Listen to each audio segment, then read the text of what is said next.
Terima kasih Anda masih bersama kami dalam Berita Papua hari ini. Bagi Anda yang baru saja bergabung, kami akan sajikan kembali 3 berita utama. Wanita di Merauke melapor ke polisi karena terluka dianiaya pacar.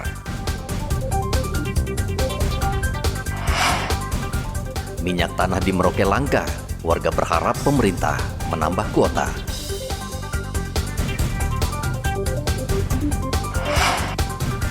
Petani di Merauke keluhkan turunnya harga beras sehingga merugi.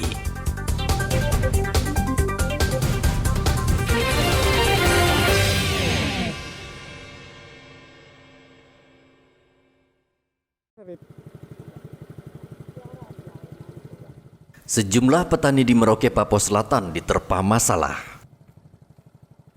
Mereka mengeluh karena harga beras terus turun hingga harganya sangat murah. Sejak 2 bulan terakhir, harga beras di pasaran turun drastis. Petani yang biasa menjual beras ke pedagang Rp15.000 per kilogram, kini turun menjadi Rp9.000 per kilogram. Parahnya lagi, turunnya harga beras tidak dibarengi dengan turunnya harga obat untuk tanaman, sehingga mereka kesulitan mendapatkan pupuk. Sekarang posisinya sih agak murah. Agak murah. Turun sekarang. Iya. Sekarang berapa harganya itu? Gilingan sekarang 9.000 9.000 dalam bentuk beras itu ya? dalam bentuk beras. Dalam bentuk beras. Kalau tadinya itu berapa itu Pak yang mahal itu? Yang Kalau dulu? mahal kemarin ya dari petani sekitar 15.000. 15.000. Sudah berapa lama turun seperti itu Pak? Baru sekitar hampir 2 bulan. Hampir 2 bulan. Kenapa bisa seperti itu Pak, turun seperti itu? Ya kurang tahu itu lah. Gitu.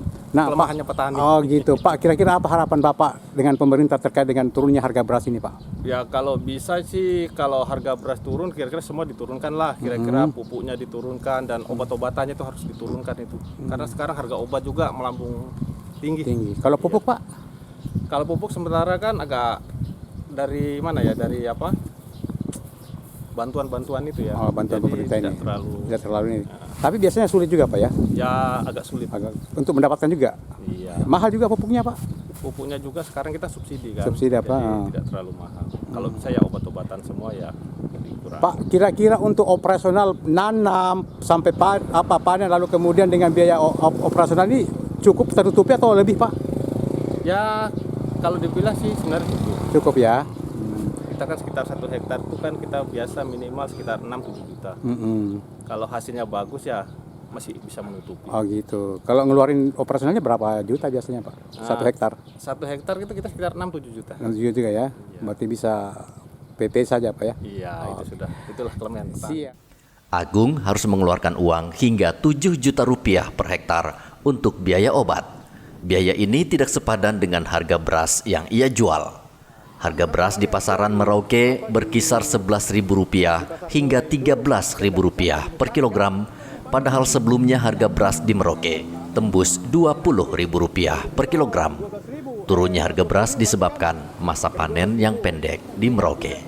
Muhammad Ridwan melaporkan dari Merauke, Papua Selatan.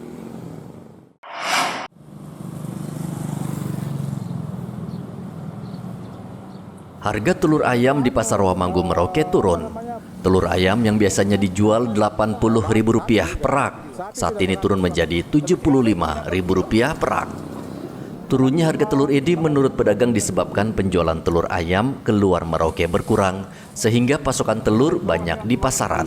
Telur sekarang turun berapa Pak? Sudah turun Pak? Sudah mulai menurun. Menurun? Ya, dulu kita jual 80, sekarang sudah 75. 5. Kalau yang besar sekarang berapa Pak? Paling besar sekarang 95, 90. 95, 90 ya, paling besar. Biasanya berapa itu? Misalnya kita kemarin ada yang sampai 100, tapi kita tidak pernah jual sampai 100. Kenapa sampai turun begitu Pak? Itu kan sudah mengurangi pengiriman ini. Pengiriman ya? Pemakaian juga sudah normal ya? Ya, pemakaian. Sebelumnya harga telur di Merauke cukup tinggi, yaitu pada Hari Raya Idul Fitri. Muhammad Ridwan melaporkan dari Merauke, Papua Selatan. Babi yang sekarang yang kena antraks.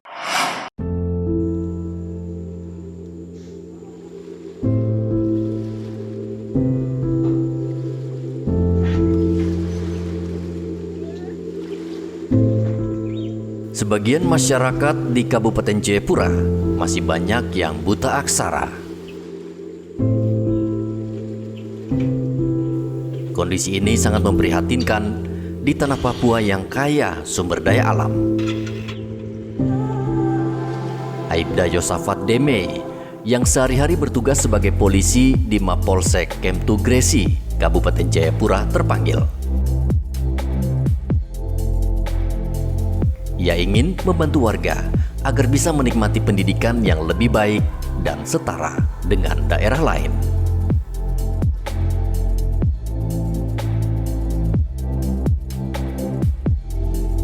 Dengan mengendarai sepeda motor, Yosafat melintasi jalan rusak untuk mengentaskan buta aksara di Kampung Nyanbra.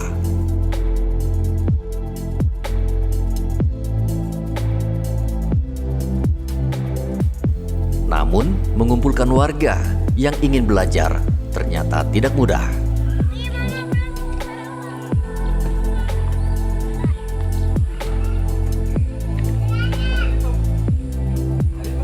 Yosafat hari itu hanya mendapatkan 2 orang yang mau belajar membaca, yakni seorang ibu dan anak bernama Blandina dan Marten.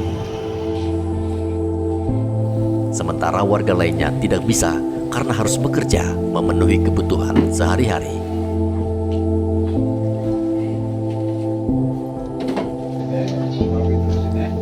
Dengan bermodalkan selembar kertas dan pulpen, Yosafat dengan sabar mengajarkan kedua orang ini mengenal dan menyebut angka dan huruf. Saya melihat bahwa di kampung ini memang masih banyak yang belum mengenal huruf dan masih banyak yang belum bisa membaca, khususnya untuk yang lansia. Dan ada juga yang masih anak-anak muda. Jadi di sini yang menjadi kendala untuk mereka, kita kalau jalankan aktivitas sore, kadang orang-orang tua mereka sulit untuk melihat karena kalau sudah gelap mereka tidak bisa lihat. Terus kalau kita jalankan siang, mereka semua kesibukan aktivitas di kebun. Jadi kendalanya di situ. Terus selama berjalannya proses belajar mengajar di tempat ini, terkadang mereka sudah mengerti. Sebentar kita ajarkan sudah bagus, tapi besok datang sudah lebih susah lagi. Kita mulai lagi dari awal. Nanti sampai sudah bagus datang lagi, sama saja kita ulang lagi dari awal. Jadi daya tangkap mereka masih kurang. Mereka masih kurang untuk tangkap cepat.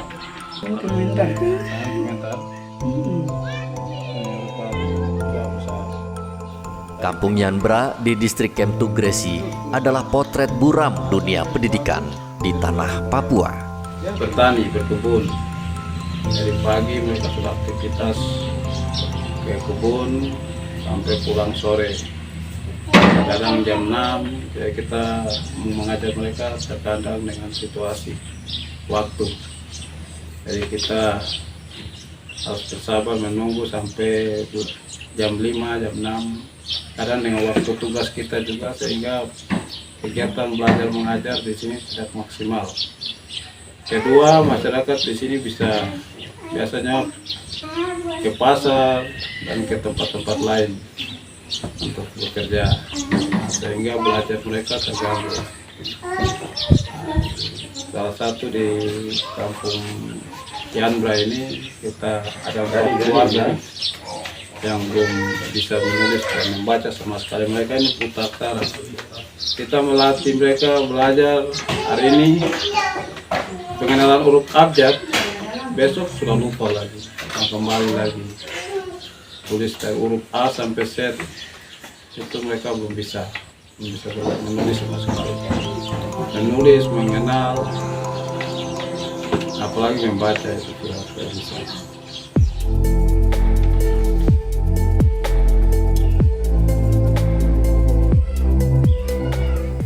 Kesabaran Yosafat mengajar warga di daerah ini kerap diuji. Karena tidak mudah mengajar orang dewasa dibanding anak-anak. Namun ia tidak bisa memilih karena sebagai Babin Kamtibmas, ia harus menjalankan tugas memberantas buta aksara. Yosafat Demei adalah salah satu dari beberapa anggota Babin Kamtibmas yang bertugas memberantas buta aksara di seluruh Polsek Kabupaten Jayapura. Tugas mereka ibarat pelita dalam kegelapan bagi masyarakat di Kabupaten Jayapura yang belum tersentuh pendidikan. Ari melaporkan dari Kabupaten Jayapura, Papua.